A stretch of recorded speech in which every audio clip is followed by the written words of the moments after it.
Calm down. 2 for 1. You make this look easy. Woo! Are you having fun yet? I am.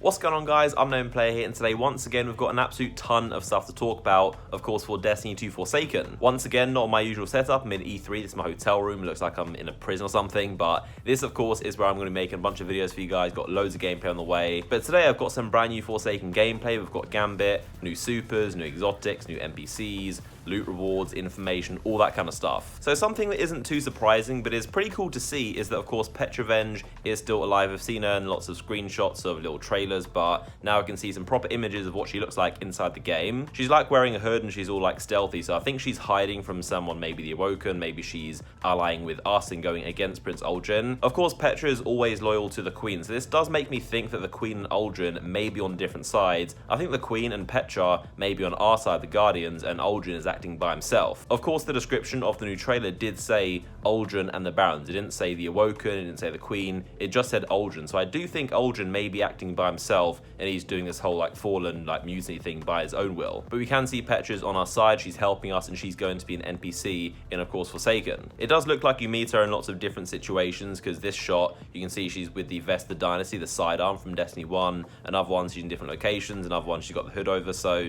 she's probably going to be in different parts of the campaign. Another NPC that's actually a vendor for us is going to be this guy. His name is the Drifter, and he of course is the Gambit kind of vendor dude. I believe he's going to have his own bounties and quests and progression and stuff with him, but I know most of the loot rewards for Gambit, which we'll talk about in a second, drop after Gambit itself. We also probably have the most hated man on the entire internet right now, which of course is Prince Uldren, looking very, very evil. I honestly love that he's now a bad guy. I think it's really fitting, but he of course is the main villain of the entire DLC. Now, there was a very interesting interview with PC Gamer from E3, and they talked a little bit about the raid, the villains, and kind of what to expect, but again, obviously no spoilers, but some interesting kind of quotes. So the interviewer asked, in past Destiny expansions, the big bad guy usually ends up being in a raid. Would you consider a raid being possible with that kind of a character rather than some enormous creature? So this is in reference to, of course, Prince Uldren being the main bad guy, and he's saying, is kind of Uldren likely to be the main raid boss as opposed to some huge creature we're used to? Now, Scott Taylor from Bungie responded and saying, one thing I'll tell you is the raid is connected story-wise to all of this. The raid is directly related to the story of Forsaken. It's not a side thing, it's the ultimate culmination of everything you've learned. That doesn't mean the obvious thing. By that, I'm fairly sure he means the obvious thing would be for Uldren to be the final raid boss, and I think he's saying that Uldren won't be the final raid boss. That's the expected thing, for him to be the big bad guy. And also, it's not like Bungie to have a very predictable kind of easy raid boss like Uldren. It's the very obvious thing, which they said they're not doing. So I think it's going to be some other creature. Again, we still fully don't know who's on our side and who's not, but they're saying the obvious thing being Uldren is not going to be the final raid boss, even though I do think that would be very cool. Bungie did of course talk about Cayde 6 being dead and how it was a big decision, but again, I'm still not fully buying it. I still think he's going to come back and they're setting up for a big surprise. I think it could go either way, to be honest. He could be alive and come back as Cayde 7, or he could be dead forever. Another enemy we learned the name of is the Fanatic, which is one of the 8 Barons. I think he's the kind of leader. He seems to be the biggest and kind of baddest one. They kind of focus on him a lot, but this guy is called the Fanatic. There's also a bunch more images of the Scorn Fallen enemy type, and they do look really kind of mutated and weird, almost like they've taken some kind of substance and they've become kind of these weird abominations. Now, I also wanted to run through all the loot rewards and items, the weapons, armor, and even exotics that we actually used while I was recording this gameplay. So unfortunately, the armor set didn't have any perks. I'm not sure if that's just this set or maybe it's just an early build. I'm pretty sure at the summit they were some legendary perks, but they didn't have icons, so you can't really tell what they are. Obviously, we know we are getting armor perks, but this set didn't have any. There's also a ghost shell looking pretty cool. It's obviously Reef inspired. In terms of the weapons that I use and my favorite guns, there is the Bygones, which is a pulse rifle. This is actually from the main Gambit set, so this is the Gambit primary pulse rifle. I'm not sure if there's also an energy pulse rifle or some other variants, but this is one of the main ones and I absolutely love it personally. Now, the interesting thing is that this one at the event and also at the summit I used both had Rampage and Outlaw, so basically a god roll. Very, very, very good pulse rifle, pretty much similar to the raid inaugural address from the Leviathan raid,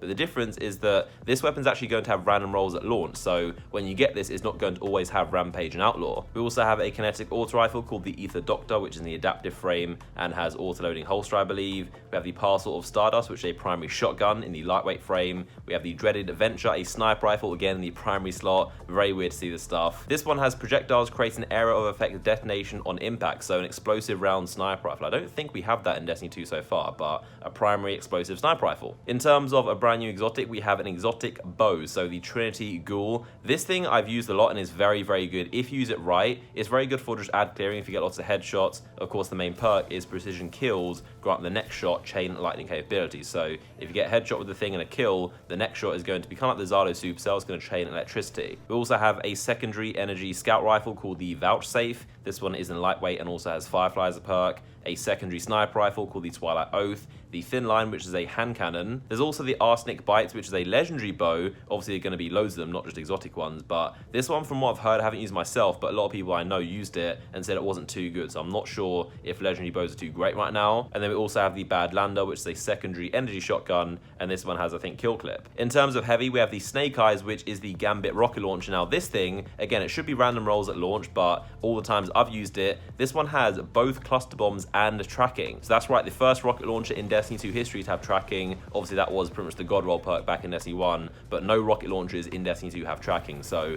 now to have tracking and cluster bombs, this thing is very good. It's kind of like the truth, which has everything in one. And the last one is a grenade launcher called the Edge Transit. I'm not a massive fan of grenade launchers, so I didn't try it myself, but it's a grenade launcher. If it's good, I'm not sure. So now I want to talk about something I'm sure a lot of you guys want to hear about, which of course is the brand new supers. These things are really, really fun. One that I've played with a lot, of course, is the brand new Void super, so the Night Stalker. Basically a Void Blade Dancer. Is really acrobatic, even more so than the Arc Strider, but this thing, you pop it, and the interesting thing is that you go invisible when you do so, so it's actually kind of like the original Blade Dancer, literally very similar. This isn't the greatest clip, but I basically went through the Taken portal to go and invade the enemy team. I popped it and I was invisible. I'm not sure how well they can see me, but obviously on my screen I know I'm invisible. There's also, last time I checked, there was a perk called Foresight, where you can literally see through walls, a wall hack, where sometimes you have to crouch to do it. Again, I'm not sure it was an early build, so they may have changed the perk altogether, but you can see enemies through wall and you're invisible. Also, as you may have noticed, there is no smoke grenade on this class, so this one comes with the melee similar to the Arc Strider, and it's pretty interesting. Now, probably one of the coolest supers, in my opinion, is actually the Titan super, which literally turns you into a Seeking like Predator missile. So as you can see, you basically launch yourself up and you can just go fly through the air. You can literally fly, which is, I think, crazy, and you can just seek enemies, and it does a massive, massive blast radius, as you can see by this quad kill, and it just seems to be like the original Destiny 1 Fist of Havoc, but you can fly through the air like a missile. We also have the Warlock super, which I can now talk about, and this is basically like a mega rift. So again, I'm not sure the details, Bungie I'm sure are changing this stuff, but last time I checked, I think it was 40% bonus weapon damage, so empowering rift but supercharge, also healing rift but supercharge. You have a ton of health, a ton of regeneration, and a massive overshield, so you're literally invincible in that thing. It's very hard to kill you. Of course, the bonus weapon damage and the overshield goes to your teammates as well, but one of the best things is that you, of course, when you pop it, actually plunge the sword into the ground, and that does a massive area effect. So again, kind of like a Fist of Havoc, it does multiple purposes. So you can see some gameplay of the exotic bow. Again, one of my favorite things to use it on is just lots of mobs with low health. The yellow bars and majors, they tend to be pretty tricky because they survive it, and it's not very satisfying to use it against them. So this is a kind of an ad clearing weapon. But one of the best things about the bow, it sounds really weird, but obviously you never have to reload the thing. So again, even more reason why this is really good against lots of ads and enemies with low health. You can just keep on just rapidly shooting, drawing back the bow, and never have to reload, and the kill time is pretty quick with it. So a few bits of info about the mode Gambit, of course, which we're playing, which is PvE/PvP. If you don't know what this mode is, essentially the best way to explain it is kind of like a race,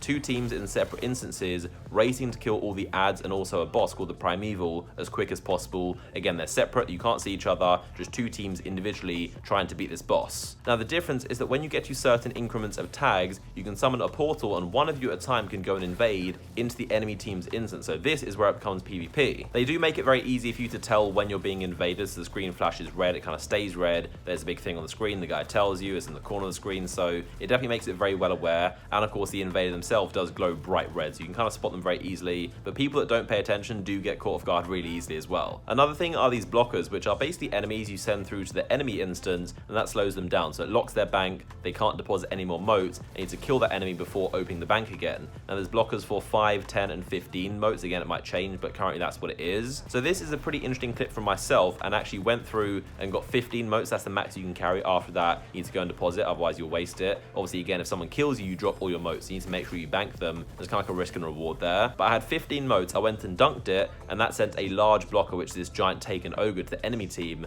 Then the portal opened because I got a lot of tags, and I went through as an invader and went through killing them while they're trying to kill my blocker. And obviously, during that, they can't deposit any motes, so they need to kill that thing. Meanwhile, I'm killing them. So you can definitely mess with the enemy team. So by the time they killed the blocker that I gave them, I was in a good position behind this one dude who had a bunch of tags. He was running to the bank to try and deposit them, and then I killed him just before he got there. So he dropped all of his tags. His teammates can't pick them up. They're gone forever. So that is why you need to kind of bank them. Another interesting mechanic is during the final phase, obviously when the primeval boss is spawned. So that is the ending. Whoever kills the primeval boss first wins. Now during this phase, if you go through as an invader and kill other guardians, you're actually going to give more health to their primeval. So again, it messes with them even more. And that is more of the whole risk reward thing. Should you stick with your team and defend against invaders, or should you try and work on DPS to get your own boss down, or should you go through and try and slow them down and also give their boss some more health? But yeah, like I said, I've got a ton more gameplay and there's so much more information I want to talk about. Look out on this channel for a bunch more videos coming very soon. If you're not already subscribed, make sure you do so. Of course, as always, if you enjoyed today's video and want to support this channel, then a like rating down below is massively appreciated. You can click this image on screen right now to watch a video I made yesterday talking about Prince Aldrin and pretty much killing K6, some very, very interesting stuff, and also some story kind of hints and secrets that I think are pretty interesting too. So